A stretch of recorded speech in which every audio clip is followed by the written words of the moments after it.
നമ്മുടെ നാട്ടിൽ സ്ഥിരം കാണുന്നൊരു കാഴ്ചയാണ് ഇതേപോലെ ലോഡ് കൊണ്ടുപോകുന്ന വാഹനങ്ങളിൽ ആളുകൾ യാത്ര ചെയ്യുന്നത്. പലപ്പോഴും അപകടകരമായ വിധമാണ് ലോഡ് കയറ്റിയ ഇത്തരം വാഹനങ്ങളിൽ ആളുകളെ കൊണ്ടുപോകുന്നത്. ഒരു ബൈക്കിൽ 2 പേർ യാത്ര ചെയ്യണമെങ്കിൽ റൈഡറും പില്ലിയനും ഹെൽമെറ്റ് ധരിച്ചിരിക്കണം, അതിൻ്റെ ചിൻ സ്ട്രാപ്പും ധരിച്ചിരിക്കണം. അതുപോലെ കാറിൽ യാത്ര ചെയ്യുന്ന ആളുകൾക്കും സീറ്റ് ബെൽറ്റ് നിർബന്ധമാണ്.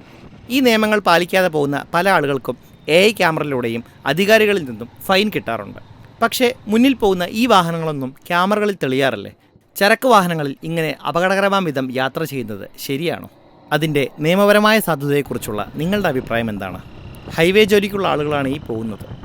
ഇതുപോലെ സ്റ്റാൻഡിംഗ് കമ്മിറ്റിയായിട്ടും പോവാം. വല്ല ആഘോഷത്തിനും വേണ്ടി നമ്മുടെ യങ്സ്റ്റേഴ്സാണ് ഇങ്ങനെ കയറി നിന്നെങ്കിലോ? ഇത്രയും ഉയരത്തിൽ ലോഡ് കയറ്റി അതിൻ്റെ മേലെ 2 പേർ. വല്ല അപകടമൊക്കെ സംഭവിച്ചാൽ സൂപ്പർമാനെ പോലെ ഇവർ പറന്നു പോകുമായിരിക്കും. ഇതേപോലെ ലോഡും ആളുകളുമൊക്കെ കയറിയാൽ പിന്നിൽ നമ്പർ പ്ലേറ്റ് ഒന്നും കാണണ്ട അല്ലേ? നിയമമനുസരിച്ച് വാഹനമോടിക്കുന്ന ആളുകൾക്ക് അങ്ങനെ ഓടിക്കാം, അല്ലാത്തവർക്ക് ഇതൊന്നും ബാധകമല്ല എന്നതാണ് ഈ കാണുന്നത്. നിതാന്ത നീലിമയെ നോക്കി തുറന്ന വാഹനത്തിൽ യാത്ര ചെയ്യുന്ന ഇവരെ കണ്ടില്ലേ? അവരെ നോക്കി നിൽക്കുന്ന നിയമപാലകരും. കാറും ബൈക്കുമൊക്കെ ഓടിക്കുന്ന ആളുകൾക്ക് മാത്രമേ നിയമം അനുശാസിക്കുന്ന സുരക്ഷാ മാനദണ്ഡങ്ങൾ പാലിക്കേണ്ട ആവശ്യമുള്ളൂ. ചിലപ്പോൾ വേണമെന്ന് വെച്ചായിരിക്കില്ല ഇവരാരും ഇങ്ങനെ യാത്ര ചെയ്യുന്നത്. സ്വന്തം കുടുംബത്തെ പോറ്റാനും വയറു നിറയ്ക്കാനും വേണ്ടിയായിരിക്കും. ഈ പ്രായമുള്ള മനുഷ്യനെയും വീട്ടിൽ കാത്തിരിക്കുന്ന കൊച്ചുമകനോ മകളോ ബന്ധുക്കളോ ഒക്കെ കാണില്ലേ? ആളുകളെ എങ്ങനെയാണ് അറവമാടുകൾ കണക്കെ ഇങ്ങനെ കുത്തിനിറച്ച് യാതൊരു സുരക്ഷയുമില്ലാതെ കൊണ്ടുപോകുന്നത്?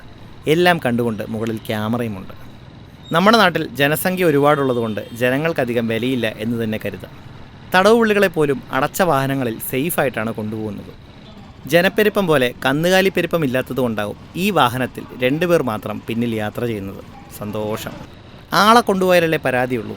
ഇത് തടിയാണ് കൊണ്ടുപോകുന്നത്, നല്ല വണ്ണമുള്ള തടി.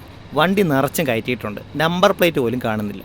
ബൈക്കിൽ ടയർ ഹഗറൊക്കെ എടുത്ത് മാറ്റി ടെയിൽ ടൈഡിയൊക്കെ വെച്ച് അതിൽ നമ്പർ പ്ലേറ്റ് വെച്ചാലോ? അതൊന്നും ശരിയല്ല മോനെ എന്നായിരിക്കും ഉത്തരം. ഇനിയിപ്പോൾ ഈ തടിയുടെ കയറെങ്ങാനും പൊട്ടിയാലോ? റിസ്ക് എടുക്കണ്ട, വിട്ടുപോയേക്കാം.